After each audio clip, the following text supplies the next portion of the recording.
Well, hey guys, it's Ziant again, and it's 3 a.m.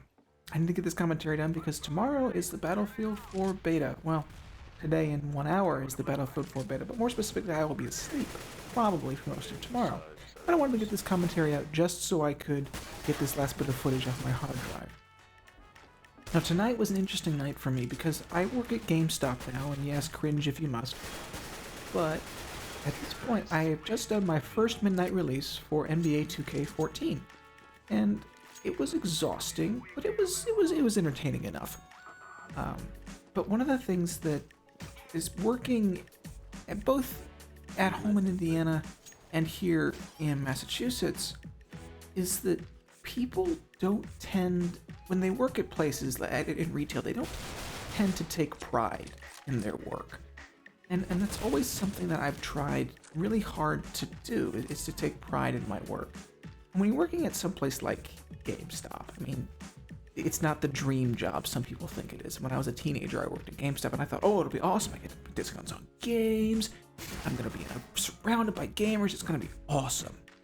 And then I worked at GameStop, and it was just like, yeah, this is retail. And if you worked at retail, you know what I'm talking about. But the main issue that I find is that I think in anything, you should take pride in what you do. If you're a student, take pride in the fact that you're doing schoolwork. Do good work. You know, don't just half-ass it. And I can say certainly that I've half-assed my fair share of schoolwork. But especially in the working world, if you take pride in your work, you will probably be rewarded not just monetarily, but personally and otherwise. And to bring this into gaming, because I think you're watching a gaming video, so you want to know about gaming. I think if you take pride in how you play your game, for example, if you take pride in how you play Counter-Strike, but you're not really that good, take pride in the little victories.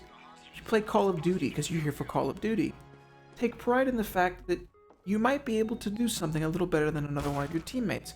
Or perhaps that you're of that age where you can understand that it's just a game and that you don't get mad about it. Take pride in the fact that you have come to terms with your failures. Take pride in the fact that sometimes you can get dogs swarm at a VSAT. Take pride in the fact that you have gotten 50 nukes in Modern Warfare 2. And take pride in your fact that you are a gamer in one of the greatest times to be a gamer in recent memory. You don't have to be just a PC gamer or just a console gamer to understand how great it is. Grand Theft Auto 5, Battlefield 4 is coming out in about an hour, and while I will not be awake to have it initially, I will be playing a ton tomorrow, Wednesday, well, mostly just Wednesday. You have Call of Duty Ghosts, you have Assassin's Creed, you have Watch Dogs, a brand new IP, one of the first new IPs from Ubisoft in a long time.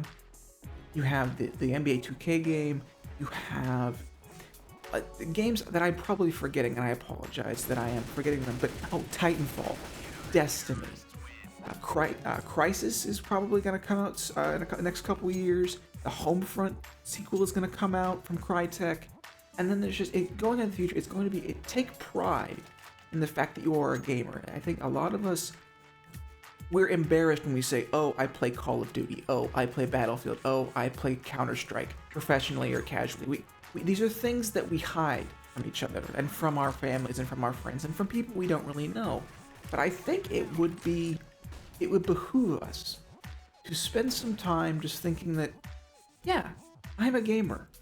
Because it's becoming in vogue to be a gamer nowadays. It's not such a bad thing anymore, because so many people do it.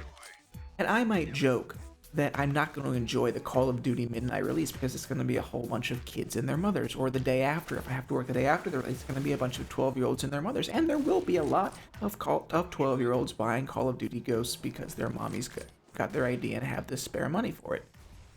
But at the same time, I love the fact that gaming brings us together. Culprit put out a video yesterday as you're watching this, lamenting a little bit the fact that with the end of Battlefield 3, for him, he's losing something that meant one heck of a lot more than just a game. It meant the forging of friendships, the forging of relationships, the forging of connections. And I think that is one of the most important things that we have as gamers, is that even though we're not making a ton of money gaming. In fact, we're spending a lot of money gaming. We're not, let's say, socializing in a visual sense, but I think a lot of people can get together as gamers and make real, valuable relationships. I know at least that I have. And I want to think that there's more to gaming than just the violence. There's more to gaming than even just the story. There's more to gaming than the mechanics and the design and everything. I think there's a very good social value and a very good societal value to gaming. And so I think we should take pride in the fact that these games can bring us together and they can give us a common ground. Because as frustrating as multiplayer games can sometimes be, I think that there's a lot more positivity we can get out of them so long as we remember that it's a game and there are other people in the world that we can game with.